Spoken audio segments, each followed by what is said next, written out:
ప్రతి చెరువు ఊరికి కన్నతల్లిలాగా పనిచేసింది. అది మనకు మంచినీళ్ళు ఇచ్చింది, అది రజకులకు చాకిరేవైంది, మత్స్యకారులకు మత్స్య సంపద అయింది. ఇవాళ ఎన్నడూ చెరివెండిపోతే బతికెండిపోద్ది అంటుండే సోయితో ఆ చెరువుని మనం కాపాడుకున్నాం. కానీ ఇక్కడ కోట్లకు ఎకరాలు అయిన తర్వాత దాంట్లో అవి వ్యవసాయం అంతా బంద్ అయిపోయిన తర్వాత అవి దుర్గంధానికి, ఒకప్పుడు చెరువు కన్నతల్లిలాగా ఉండేటువంటి పాత్ర పోషించిన ఆ చెరువు ఇవాళ దుర్గంధభూరితంగా మారిపోయిన పరిస్థితి మనం చూస్తూ ఉన్నాం.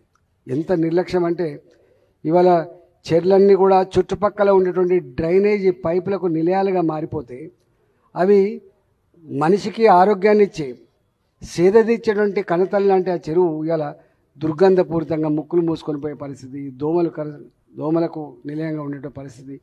ఆ దుర్గంధపూరితమైన నీళ్లు మన బోర్లల్లా మన బాయిలల్లా అవి ఇంకినప్పుడు మనం తాగితే ఇవాళ అర్బన్ పాపులేషన్ ఇవాళ సంపద కలిగి ఉండొచ్చు, కానీ గ్రామీణ ప్రాంతాల కంటే కూడా అనారోగ్యకరంగా ఉన్నట్టుగా మనకు రిపోర్ట్స్ వస్తూ ఉంటాయి. పేరుకే ఈ అర్బన్ బంగ్లాలు ఉంటాయి, అన్నీ ఉంటాయి, కానీ ఇవాళ ఇవన్నీ మనం భరించే పరిస్థితి వస్తుంది. కాబట్టి నేను మీకు హామీ ఇచ్చిపోయినా నేను మొన్న ఇవాళ తప్పకుండా నేను ఈ రాష్ట్రంలో మంత్రిగా పనిచేసిన, నేను అందులో ఆర్థిక మంత్రిగా పనిచేసిన, ఏ డిపార్ట్మెంట్ ఎట్లా పనిచేస్తుంది, ఏ డిపార్ట్మెంట్ ఎట్లా రియాక్ట్ అవుతుందో చూసినామని. కాబట్టి కేంద్ర ప్రభుత్వం ఇప్పుడే అక్కడ ఆగొచ్చిన వినాయక నగర్ దగ్గర, ఆ రైల్వే దగ్గర ఇప్పుడే ఆగొచ్చిన, నేను గేట్ కాడ ఆగొచ్చిన. ఆయన అడిగొచ్చిన ఎన్ని వస్తాయి ట్రైన్లు, ఎంత ఆగుతుంది. డెఫినెట్గా నేను మీకు ఒక మాట ఇచ్చిపోతున్నా, నేను ఎక్కువ తక్కువ మాట్లాడిన నా వల్ల కాదు, కానీ పని మాత్రమే మాట్లాడాలని చెప్పి కాన్సెప్ట్ ఉన్నాను నేను. ఇక్కడ ఎవరు ఏ పార్టీ ఇంపార్టెంట్ కాదు, ఎవరు ఏ పార్టీ ఇక్కడ ఇంపార్టెంట్ కాదు.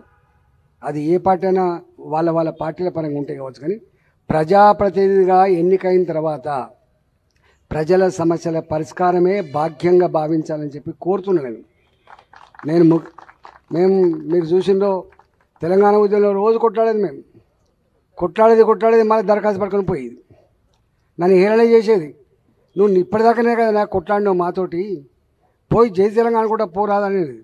జై తెలంగాణ అంట నా ప్రజల సమస్యల పరిష్కారం కోసం దరఖాస్తు కూడా పట్టుకొస్తాను ముఖ్యమంత్రి గారు. నేను కాంగ్రెస్ పార్టీ నాయకుడికి రాలేదు, ఈ రాష్ట్ర ముఖ్యమంత్రిగా నీ దగ్గరికి వచ్చినా అని చెప్పిన నేను. పట్టుకొచ్చుకునేది మేము. అంటే అప్పుడు సమైక్య రాష్ట్రమే అయినప్పటికీ కూడా రాజకీయాల్లో కొన్ని విలువలు కొన్ని పద్ధతులు ఉండే, కానీ ఈ మధ్య వస్తే అదొక వార్త లెక్క.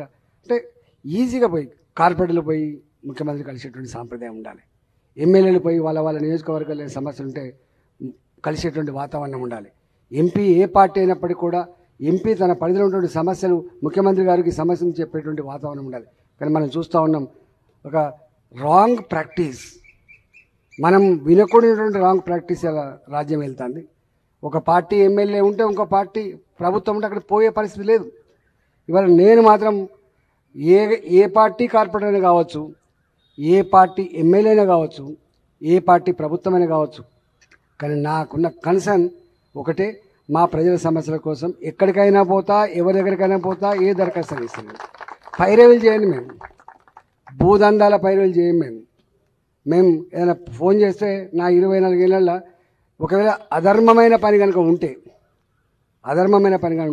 మేము చెప్పడానికే మేము వెనుక ముందు ఆడతాం.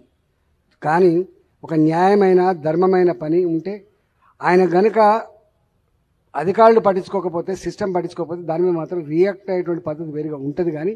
కానీ ధర్మం కోసమే పనిచేస్తాం, సిస్టమ్ కోసమే పనిచేస్తాం, దాని విరుద్ధంగా పనిచేసే ప్రసక్తి లేదు. ఇలా మా అధికారులు కూడా వచ్చిండ్రు, ఇక్కడ సంతోషం. నేను ఒకటే మీకు విజ్ఞప్తి చేస్తున్నా, మా ఫోన్లు ఎక్కువ తక్కువ రావద్దని కోరుకోవాలి. మా ఫోన్లు ఎక్కువ తక్కువ రావద్దని కోరుకోవాలి. ఎందుకంటే మీకు అన్ని గ్రౌండ్లో నుంచి రిపోర్ట్స్ వస్తాయి కాబట్టి ఎప్పటికప్పుడు మీరు పరిష్కరించే ప్రయత్నం చేయాలి. మీకు ఏదైతే ఎకనామికల్ అంటే ఆర్థికపరమైనటువంటి అవరోధాలు ఉంటాయో, ఇతరత్ర అవరోధాలు ఉంటాయో అవన్నీ చేసి పెట్టే బాధ్యత మాదే కాబట్టి దయచేసి మీరు 2 విషయాల కాడ, ఒకటి డ్రింకింగ్ వాటర్ సమస్య, అది పెద్ద మీ దగ్గర ఉండకపోవచ్చు నాకు తెలిసి. రెండవది ఈ చెరువు సమస్య. వర్షాలు వచ్చిన వెంటనే ఎంతెంత ఉంటుందో తెలుసు కాబట్టి నేను కూడా తిరుగుతూ తప్పకుండా. నాకు ఇంకో వ్యాపకం లేదు, నన్ను భరించలేరు మీరు. నాకు ఏం పని ఉండదు, తిరుగుతూనే ఉంటాను. నేను ప్రజాప్రతినిధిగా వచ్చింది, నాకు ఈ పదవి కొనుక్కుంటూ వచ్చింది కాదు. మా అమ్మయ్యలే, మా నాన్నయ్యలే. మల్కాజిగిరి ప్రజలు వాళ్ళ ఆత్మను ఆవిష్కరించి పెట్టిన భిక్షగా భావిస్తా, ఇచ్చిన ఆశీర్వాదంగా భావిస్తా నేను. కాబట్టి ఆ కన్సర్న్ ఉన్నోని కాబట్టి ఇవాళ మాకేదో మేము పెద్దోళ్ళం, మాకు ఫోన్ చేస్తే ఎత్తారో మాకు రియాక్ట్ అవుతారో అవన్నీ మర్చిపోండి. నేను మీ దాంట్లో ఒక మనిషిని. మీరు చేస్తే ఒక లీడర్ని అయినా నేను, మీరు చేస్తే నాకు ఈ పదవి వచ్చింది కాబట్టి తప్పకుండా మీలో ఒకటిగా ఉంటా అని చెప్పినాను. మా ఎంపీ ఎవరంటే ఈటల అని చెప్పుకునేటువంటి గర్వపడే పద్ధతిలో నా ప్రవర్తన ఉంటుందని చెప్పిన నేను. గట్టే రాబోయే కాలంలో ఉంటా కాబట్టి నాకు ఎవరిని తిట్టే ఆఖరి కానీ కోపం చేసే ఆఖరి కూడా లేదు. ఆ సోయితో ఆ సెన్స్తో పనిచేయాలని మాత్రమే నేను కోరుకుంటా. కాబట్టి దయచేసి నేను లేట్ అయింది, నాకు 7 o'clock రావాలి, నేను టైం ఇచ్చింది, 1 hour లేట్ అయింది. మళ్ళీ వస్తా. నేను ఈ మధ్యనే అనుకుంటున్నాం, ప్రతి విషయంలో మీరు ఏది ఫీల్ అవుతుండ్రో, మీరు ఇది మంచిగా లేదని చెప్పి ఏదంటారో నాకు కూడా అది మంచిగానే ఉండదు. నీకు మంచిగా లేక నాకు మంచిగా ఉండే ప్రసక్తి లేదు. కాబట్టి డెఫినెట్గా ప్రజలకు సంబంధించిన చిన్న సమస్యలు వాళ్ళు ఇది గిద్ద చిన్న సమస్యలు అంటారు, కానీ ఆయనకు అదే పెద్ద సమస్య, వాళ్ళకి అదే పెద్ద సమస్య. కాబట్టి ఏ చిన్న సమస్య ఉన్నా, ఏ పెద్ద సమస్య ఉన్నా కూడా తప్పకుండా మీరు నా నోటీస్ తీసుకురండి. మా వాళ్ళు స్థానికంగా ఉంటారు, నోటీస్ తీసుకురండి, తప్పకుండా చేసి పెట్టే ప్రయత్నం చేస్తాను. మీరు ఇంకొక మాట కూడా చెప్తున్నా, ఎందుకంటే నేను హుజరాబాద్లో 20 ఏళ్ళు ఉన్నా. వీళ్ళందరూ వచ్చిండ్రు మారికి వచ్చిండ్రు. మల్కాజిగిరిలో ఇవాళ మీరు గతంలో ఏ బాధలైతే పడరో ఆ బాధ లేకుండా ఉండే పద్ధతికి ఉన్నంతలో సాధ్యమైనంత మేరకు నేను పరిష్కరించే ప్రయత్నం చేస్తాను. అవి కంటోన్మెంట్ రోడ్ల సమస్య కావచ్చు, ఇవాళ చెరువుల ఆక్రమణ సమస్య కావచ్చు, ఈ రైల్వే గేట్ల సమస్య కావచ్చు, ఇంకా ఫ్లైఓవర్ల సమస్య కావచ్చు, ఏవైనా కూడా ఆల్రెడీ ఇప్పటికే మొన్న మోడీ గారితో ఫస్ట్ మాట్లాడినాం. మొన్న గెలిచిన తర్వాత పార్లమెంట్ పోయి నేను కలిస్తే క్యారే ఈటలా అన్నాడు. అంటే మల్కాజిగిరి కితనా ప్రేమ్ ప్యార్ దికాయా అని అన్నాడు ఆయన.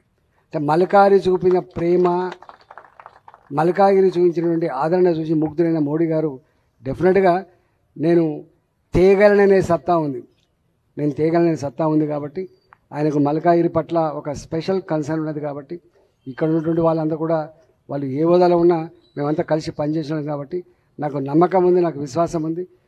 తప్పకుండా త్వరలోనే కొన్ని సమస్యలు ఇమీడియట్గా పరిష్కరించే ప్రయత్నం చేస్తా అని మీతో ఎప్పటికప్పుడు రియాక్ట్ అవుతా అని చెప్పి మనవి చేస్తూ మీ అందరికి నమస్కరిస్తూ సెలవు తీసుకుంటాను. హాయ్ అండి, నేను మీ కార్తికేయ. TFCC లైవ్ ఛానల్ని లైక్ చేయండి, షేర్ చేయండి, సబ్స్క్రైబ్ చేసుకోండి. This is Nikhil. TFCC ఛానల్ని ఎంకరేజ్ చేయండి, లైక్ చేయండి, సబ్స్క్రైబ్.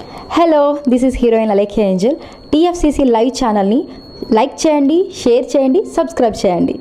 TFCC ఛానల్ని లైక్ చేయండి, షేర్ చేయండి, సబ్స్క్రైబ్ చేయండి. నేను మీ హీరోయిన్ మౌర్యాని. Thank you. అందరికీ నమస్కారం, నేను మీ Geetha Madhuri. TFCC live like చేయండి, షేర్ చేయండి, సబ్స్క్రైబ్ చేయండి. హాయ్ అందరికీ నమస్కారం, నేను మీ Madhupriya. Please like, share, subscribe to TFCC live. Please subscribe TFCC channel like చేయండి, షేర్ చేయండి. TFCC ఛానల్ని లైక్ చేయండి, షేర్ చేయండి, సబ్స్క్రైబ్ చేయండి. Hi, please subscribe TFCC. Hello, this is your all supplicants. Please do subscribe TFCC live channel. Thank you so much. Please do subscribe to TFCC live channel and like, share and subscribe చేయండి. Hi, నేను మీ Vijay Shankar. TFCC channel do subscribe, like చేయండి, share చేయండి. Thank you. నమస్తే, నేను మీ Karthika. TFCC ఛానల్ని share చేయండి, లైక్ చేయండి, సబ్స్క్రైబ్ చేయండి. అందరికీ నమస్కారం, I'm your favourite actress Ankita Maharana. Like చేయండి, షేర్ చేయండి, సబ్స్క్రైబ్ చేయండి. TFCC live. Love you all.